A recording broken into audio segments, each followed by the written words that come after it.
শ্ৰীমন্ত শংকৰ হৰি ভকতৰ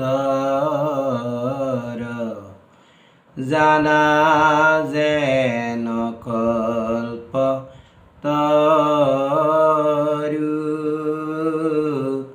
তান্ত বিনাই নাই নাই নাই আমার পরম গুরু রাম তাহান্ত বিনাই নাই নাই নাই আমার পরম গুরু।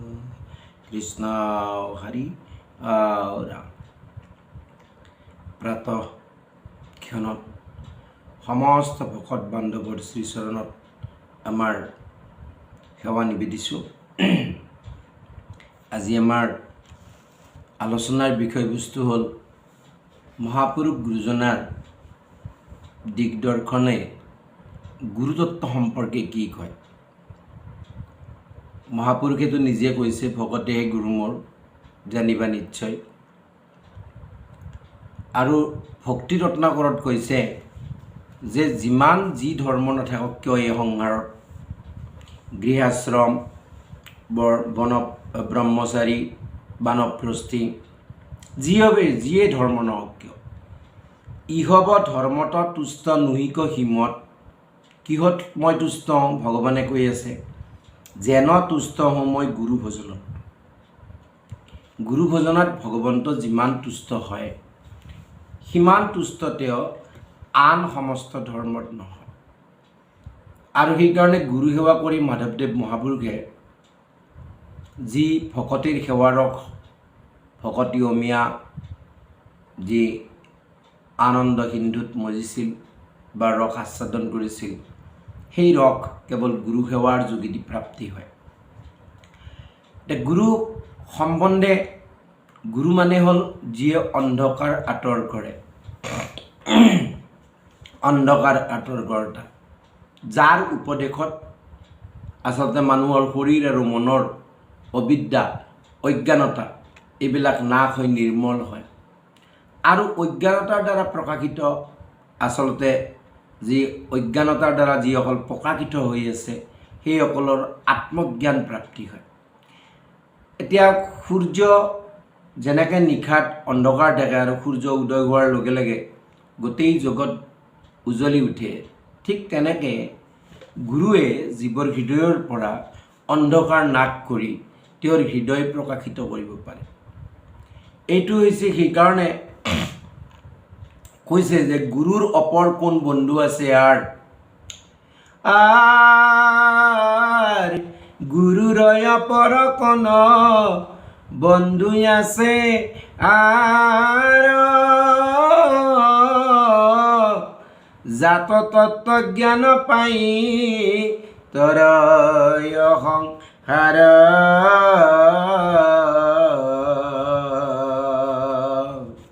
বোলে তেওঁৰ পৰা যদি আমি জ্ঞান পাওঁ আৰু তাক যদি আমি অনুশীলন কৰোঁ জীৱনত, তেতিয়াহ'লে কি হয় বোলে সংসাৰ তৰ, সাংসাৰিক জগতৰ যি সংসাৰ বন্ধনৰ পৰা মুক্ত হোৱাৰ একমাত্ৰ উপায় হ'ল গুৰু জ্ঞান। এই জগতৰ পৰম বন্ধুৱে হ'ল গুৰু। আকৌ কিন্তু কথা হ'ল গুৰু কোন আৰু গুৰু হোৱাৰ বাবে যোগ্য কোন, আমি কাক গুৰু বুজিব লাগে। আমি সকলোৱে জানো যে ভাৰতবৰ্ষে তেনেকুৱা গুৰুগিৰি বহুত কৰি আছে, বহুত গুৰু পোৱা যায়, কিন্তু কাক গুৰু বুজিব? সেই সম্বন্ধে নিবিনৱ সিদ্ধ সংবাদত আমাক সুন্দৰ এটা জ্ঞান দি গৈছে যে আমি কাক গুৰু বুজিম। গুৰু বজাৰ কাৰণে আমাৰ আসলতে যোগ্য কোন, কাৰ ওচৰত আমি গুৰু সজিম সেইটো বৰ ধুনীয়াকৈ কৈছে। মহাপুৰুষ গুৰুজনায়ো কৈছে যে হৰি ভকতি গুৰু সেৱাত পোৱা যায়, ৰত্নাকৰত কৈছে। এতিয়া তেওঁ ইয়াত তিনিজন গুৰুৰ কথা কৈছে।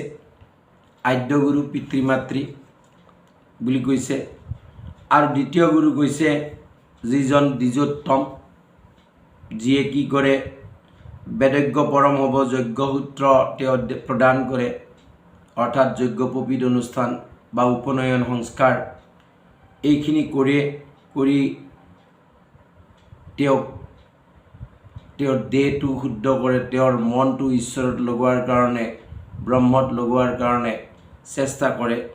আৰু তৃতীয়জন হৈছে আটাইতকৈ উত্তম গুৰু। কোন বোলে যিজন গুৰুৱে সকলোকে, এই ব্ৰহ্মচাৰী হওক, গাৰস্থ ধৰ্মৰে হওক বা বানপ্ৰস্থী হওক বা সন্ন্যাস হওক, যাক কি কৰে যে ভকতি পথ উপদেশ দিয়ে, সেইজন গুৰু আটাইতকৈ শ্ৰেষ্ঠতম গুৰু। মহাপুৰুষ গুৰুজনাই আমাক ভকতিৰ পথ উপদেশ দি তেওঁ গুৰু হোৱাৰ কাৰণে যোগ্য নহয়, আচলতে তেওঁক আমি একান্ত মনে গুৰু ভজাৰ কাৰণে আমি আচলতে যোগ্য হ'ব লাগিব। এতিয়া তেওঁৱে নিমিনবৈদ্য সংবাদত কৈছে যে জানন্ত শাস্ত্ৰৰ তত্ত্ব কৃষ্ণৰ ভকত, অৰ্থাৎ অকল শাস্ত্ৰ জানিলে নহ'ব, ভকতো হ'ব লাগিব। সেহি গুৰু উপদেশ দিবা শকত, নিমিনবৈদ্য সংবাদত কৈছে যে অকল কৃষ্ণৰ ভকত হ'লেও নহ'ব, শিষ্যৰ সংগই ছেদ কৰিব পাৰিব লাগিব। আৰু অকল ভকত হ'লেও নহ'ব, মানে জ্ঞানী হ'লেও নহ'ব, পণ্ডিত হ'লেও নহ'ব যে তেওঁ শিষ্যৰ সংগই ছেদ কৰিব পাৰে কিন্তু নিজে ভকতি কৰা নাই, তেনেহ'লেও নহ'ব। গতিকে কি কৰিব লাগিব বোলে সেইজন ভকতে উপদেশদাতা হ'ব পাৰে আৰু শিষ্যৰ অজ্ঞানতা নাশ কৰিব পাৰে। কোনে বোলে যিয়ে শাস্ত্ৰৰ তত্ত্বও জানে আৰু নিজেও কৃষ্ণৰ ভকত। সেইকাৰণে শিষ্যৰ শৰীৰ আৰু মনৰ মল যদি দূৰ কৰিব পাৰে তেনেহ'লে সেইজন হ'ব লাগিব শুকদেৱৰ দৰে গুৰু। শুকদেৱৰ দৰে গুৰু, মহাপুৰুষ শ্ৰীমন্ত শংকৰদেৱৰ দৰে গুৰু, যিয়ে মহাপুৰুষ মাধৱদেৱৰ যি শাক্ত স্বভাৱ আছিল সেই ধৰ্ম ক্ষণভৰ সময়তে নাশ কৰি তেওঁক পৰম পবিত্ৰ কৰিছিল, কৃষ্ণমুখী কৰিছিল।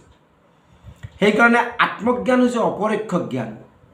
ই আচলতে জড়জাগতিক ভাৱ আমি কথাৰে প্ৰকাশ কৰি লোকক বুজাব পাৰোঁ, কিন্তু আত্মজ্ঞান তেনে জ্ঞান নহয় যাক যে আমি শব্দৰ বান্ধনত আছোঁ। আমাৰ হৃদয়ত যিটো উপলব্ধি হয় তাক আমাৰ যিখিনি শব্দ আছে সেই শব্দৰ দ্বাৰা যদি উপলব্ধি কৰিব যাওঁ, কেতিয়াবা আমি নিজে কওঁ যে মোৰ ভাষা নাই, বুজাবলৈ ভাষা নাই। বুজাবলৈ ভাষা নাই মানে তাৰমানে বৰ্তমান যিটো ভাষা আছে বা যি শব্দ আছে তাক চয়ন কৰি অন্তৰৰ যি ভাৱ তাক প্ৰকাশ কৰিব নোৱাৰি। সেইকাৰণে আত্মজ্ঞান মানুহে নিজে বুজিব পাৰে কিন্তু আনক বুজাব নোৱাৰে। শ্ৰীমদ ভাগৱত গীতাৰ ৪ৰ্থ অধ্যায়ৰ ৩৪ নম্বৰ শ্লোকত কৃষ্ণই অৰ্জুনক তাকে কৈছে কি তৎ বিদ্ধি প্ৰণিপাতেন পৰিপ্ৰেষ্ণেন সেৱয়া উপদেক্ষন্তি তে জ্ঞানম জ্ঞানিনঃ তত্ত্বদৰ্শিনঃ।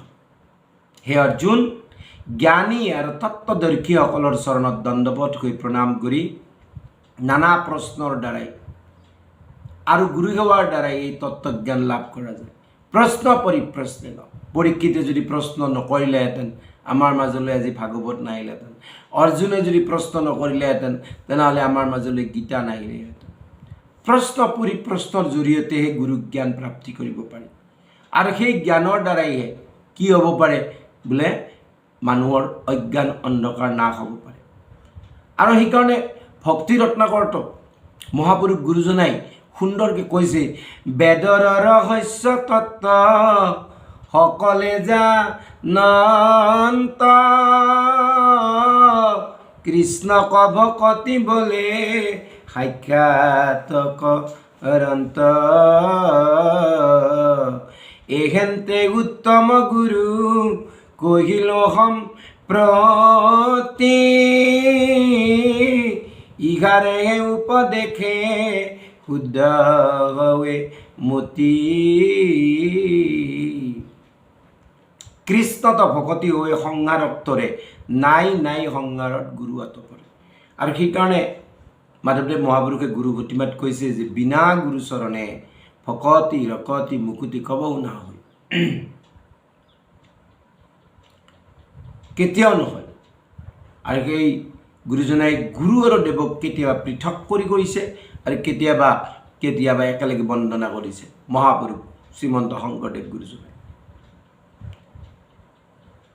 এই আমাৰ যি বাহিৰে ভিতৰে গুৰু আছে, এই বাহ্যিক গুৰুৱে গৈ ভিতৰৰ অন্তৰৰ গুৰু হৈ যাব পাৰে। আৰু সেইকাৰণে মহাপুৰুষ গুৰুজনাই কৈছে বিষ্ণু ভকতৰ সংগ লৈবা প্ৰথমত। গুৰু মানে শুশ্ৰূষা কৰিবা ভালমত।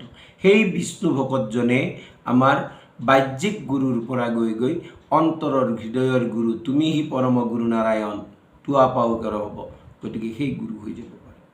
আৰু সেইকাৰণে ভক্তি প্ৰদীপতো কৈছে কৈল যেন যেন কৃষ্ণ নামৰ মহত্ব আক যিটোজনে জানে সংসাৰ মধ্যত। কৃষ্ণ নামৰ মহত্ব যি তোমাক ক'লো অৰ্জুন, আৰু এই মহত্ব যিজনে জানে সংসাৰৰ ভিতৰত আমাৰ সদৃশিত গুৰু সিজন, সেইজন মোৰ নিচিনা, সেইজন মোৰ নিচিনা গুৰু। মই যেনেকৈ পৰম গুৰু সেইজনো পৰম গুৰু। শিষ্য গুয়া সেৱা কৰা তাহাৰ চৰণ। সেইজনৰ যদি শিষ্য হৈ চৰণ সেৱা কৰিব পাৰা, সেৱা মানে চৰণত সেৱা জনোৱাৰ কথা কোৱা নাই, তেওঁৰ যদি সেৱা কৰি কৰি প্ৰশ্ন পৰিপ্ৰশ্নটোও সেৱা হয়। প্ৰশ্ন পৰিপ্ৰশ্ন গুৰু যাতে কোনো প্ৰকাৰৰ বেমেজালিত নপৰে সাধনাত, আমাৰ অজ্ঞান অন্ধকাৰ নাশ কৰ। তেতিয়া কি হ'ব বোলে সেইজনৰ যদি সেৱাৰ জৰিয়তে আমি কি কৰিব পাৰোঁ বোলে আমি আমাৰ অজ্ঞান অন্ধকাৰ নাশ কৰিব পাৰোঁ। সেইকাৰণে ভাৰত বৈষ্ণৱ দৰ্শনত কৈছে যে গুকাৰস্তু অন্ধকাৰঃ সদ্ৰুকাৰস্তন্নি বৰ্তকঃ অন্ধকাৰ বিনাশিতাত গুৰুৰ ইতি অভিধীয়তে। গুৰুকাৰে অন্ধকাৰক বুজায়, ৰুকাৰে তাক নিবাৰণ কৰা বা পোহৰ কৰা বুজায়। অন্ধকাৰ নাশি যিয়ে পোহৰ দিয়ে তেওঁকে গুৰু বুলি কোৱা হয়। সেইজনেই গুৰু যিজনে আমাৰ অজ্ঞান অন্ধকাৰতা। জ্ঞান কি বোলে কৃষ্ণ মানে জ্ঞান, জ্ঞান মানে কৃষ্ণ। মুণ্ডক উপনিষদতো কৈছে তদ বিজ্ঞানাৰ্থম স গুৰুৰেৱম অভিগচ্ছেত সমিত পানিহি ক্ষত্ৰিয়ং ব্ৰহ্মনিষ্ঠম। অৰ্থাৎ আত্মজ্ঞানৰ লাভৰ কাৰণে যিটো গুৰু শুশ্ৰূষাৰ উপযোগী বস্তু লৈ বেদজ্ঞ আৰু ব্ৰহ্মনিষ্ঠ গুৰু গ্ৰহণ কৰিবই লাগিব। গতিকে আমি যদি গুৰু তেনেকুৱা বিশিষ্ট গুৰুক অকপটে সেৱা কৰি মানিবে গুৰুক আত্মা যেন মহাহৰি, গুৰুক যদি হৰি বুলি যদি মানি অকপটভাৱে মানে মুখত এটা পেটত এটা সেইটো নহয় বোলে মোৰ মতে চলিম গুৰুৰ উপদেশ পালন নকৰিম, তেনেকুৱা হ'লে নহ'ব। তেনেকুৱা নহ'লে নহ'ব বোলে মই গুৰু তোমাক বুজিছোঁ কিন্তু মই মোৰ মতে কৰিম, তোমাৰ মতে মই তোমাৰ উপদেশ পালন নকৰোঁ, তেতিয়াহ'লে সেইটো গুৰু ভক্তি নহ'ব। আৰু যেতিয়া গুৰু ভক্তি কৰা যায় কি হয় বোলে ব্ৰহ্মানন্দম পৰম সুখদম কেৱলম জ্ঞানমূৰ্তিম দণ্ডাতীতম গগন সদৃশম তত্তম স্যাদিলক্ষ্যম একম নিত্যম বিমালম অচলম সৰ্বাধি সাক্ষীভূতম ভৱাতীতম ত্ৰিগুণৰহিতম সদ্গুৰু তং নমামি। শুক ৰহস্যত কৈছে। তেনেকৈ ভগৱানক গুৰুৰ চৰণত সেৱা কৰিব লাগিব। ব্ৰহ্মানন্দম পৰম সুখদম কেৱলম জ্ঞানমূৰ্তিম দণ্ডাতীতম গগন সদৃশম তত্তম असि आदिलक्ष्यम एकम नित्यम विमल अचलम सर्वाधि साक्षीभूतम भवातीतम त्रिगुणरहितम सद्गुरु तम नमामि। ठीक एके कथा श्रीमद् भागवतर दशम स्कंदत दामोदर विप्रक उद्देश्य भगवाने कैसे ज्ञानदाता गुरु तय ठीक नाही आन नाहि धर्म आन गुरु सेवार मान एहि गुरु सेवा धर्म কৰে জীৱা নৰে সেই পুণ্যে নৰে নিস্তে মোক বৈশ্য কৰে। এই নৰতনু নেওকাৰ আমি যি পাইছোঁ দুৰ্লভ মনুষ্য শৰীৰ, উপদেশ দাতা গুৰু যদি কাণ্ডাৰী হয় আৰু ভগৱান কৃষ্ণ যদি অনুকূল বায়ু হয়, তেনেহ'লে ই সংসাৰ সাগৰ তৰাটো ইপাৰ ইপাৰ হোৱাটো নিশ্চিত। আৰু সেইকাৰণে গুৰুগীতাত গুৰু সম্বন্ধে বৰ সুন্দৰ কথা কৈছে। গুৰুনো কোন? ধ্যান মূলম গুৰু মূৰ্তি, ধ্যান মূলম গুৰু মূৰ্তি, পূজা মূলম গুৰু পদম, মন্ত্ৰ মূলম গুৰুৰ বাক্যম, মোক্ষ মূলম গুৰু কৃপা। গুৰুৰ কৃপা অবিহনে মোক্ষ প্ৰাপ্তি নহয়। অজ্ঞান তিমিৰান্ধস্য জ্ঞানাঞ্জন শলাকয়া চক্ষুৰ উন্মিলিতম যেন তস্मै শ্ৰী গুৰুৱে নমঃ। গতিকে সেইকাৰণে ভগৱান কৃষ্ণকে গুৰুৰূপে, ভগৱান কৃষ্ণকে মহাপুৰুষ গুৰুজনাই গুৰুৰূপে দেখুৱাইছে। নমো মধুৰিপু ৰাম মোৰ মহাগুৰু। গুৰুজনাই কৈছে নিমিন বৈদ্য সংবাদ, প্ৰভু ভগৱন্ত ভকতৰ কল্পতৰু। আকৌ কৈছে নমো নমো মোৰ মহাগুৰু হৃষিকেশ, কৃষ্ণৰ চৰণ মনে পায়া উপদেশ। মাধৱদেৱ গুৰুজনাইও ঘোষাত বহুবাৰ ভগৱানকে পৰম গুৰু বুলি কৈছে। তুমি হি পৰম গুৰু নাৰায়ণ, তুমি হি পৰম। শুকদেৱক পৰীক্ষিতে কৈছে তুমি হি পৰম গুৰু, তুমি হি পৰম গুৰু, প্ৰথম স্কন্ধতে। গতিকে তুমি সমস্ত মোক সিদ্ধান্ত দিয়া। আৰু সেইকাৰণে কৰবাত আকৌ গুৰু আৰু দেৱক বন্ধন পৃথককেও কৈছে কৰবা কানিত। কিন্তু যিয়ে নহওক কিয় মহাপুৰুষ শ্ৰীমন্ত শংকৰদেৱ যেনে গুৰু, তেৰাৰ আজি সেৱা আমি কেনেকৈ কৰিম? গুৰু সেৱা কেনেকৈ হ'ব? বোলে তেৰাৰ সেৱা হ'ব আমি যেতিয়া একান্ত মনে তেওঁৰ উপদেশক পালন কৰি, উপদেশসমূহ ৰত্নাকৰতে হওক, ভাগৱততে হওক, কীৰ্তনতে হওক, তাক পালন কৰি আমি যেতিয়া সমস্ত পৰিহৰি গুৰু উপদেশ পালন কৰি কেৱল গুণনাম, ভগৱন্তৰ গুণনাম শ্ৰৱণ কীৰ্তন স্মৰণ কৰিম, নৱবিধা ভক্তি আচৰণ কৰিম, তেতিয়া কি হ'ব? তেতিয়া সেয়াহে গুৰু সেৱা। দিনহীন হৈ, কিন্তু দিনহীন যদি নহয় তেতিয়াহ'লে নহ'ব। কিন্তু দিনহীন হ'লেহে হ'ব। দিনহীন হৈ মই একো নাজানো, মই একো নকৰোঁ, মই একো ভগৱান গুৰুত বাদে মই একো নাজানো, তেওঁহে মাত্ৰ জানে, এই বুলি যদি আমি গুৰুৰ উপদেশ পালন কৰি, আমি যদি গুৰু ধৰ্ম পালন কৰি শ্ৰৱণ কীৰ্তন আদি কৰি যি নৱবিধা ভক্তি আছে তাক যদি আচৰণ কৰোঁ, নিশ্চয় আমাৰ অসমখনত যিমান ভকত আছে, ইমান ভকতটো বিশ্বতে নাই আচলতে। যিমান ভকত আছে, এই ভকতবিলাকে যদি এনেকৈ যদি গুৰু সেৱা কৰে, মহাপুৰুষ গুৰুজনাক যিয়ে গুৰু বুলি মানে, তেওঁলোকে যদি এনেকৈ গুৰু সেৱা কৰে আৰু তেওঁৰ যি উপদেশদাতা গুৰু যিজনে তেওঁক উপদেশ দিছে, তেওঁকো যদি বিষ্ণু বুদ্ধি কৰি মানে, তেনেহ'লে কি হ'ব? বুলি তেতিয়াহ'লে এই অসমত কেতিয়াও কোনো ধৰণৰ অপায় অমংগল ব্যাধি উপসৰ্গ আহিব নোৱাৰে, মানুহৰ জীৱনতো আহিব নোৱাৰে, সমাজতো আহিব নোৱাৰে। গতিকে তেতিয়া এই গুৰু কৃপা প্ৰাপ্ত হৈ আমাৰ সমস্ত সমাজ, ঘৰ, নিজৰ জীৱন সকলো সুন্দৰ হৈ পৰিব। কৃষ্ণ জয় জগতগুৰু শ্ৰীমন্ত শংকৰ গুৰু হৰি ৰাম ৰাম।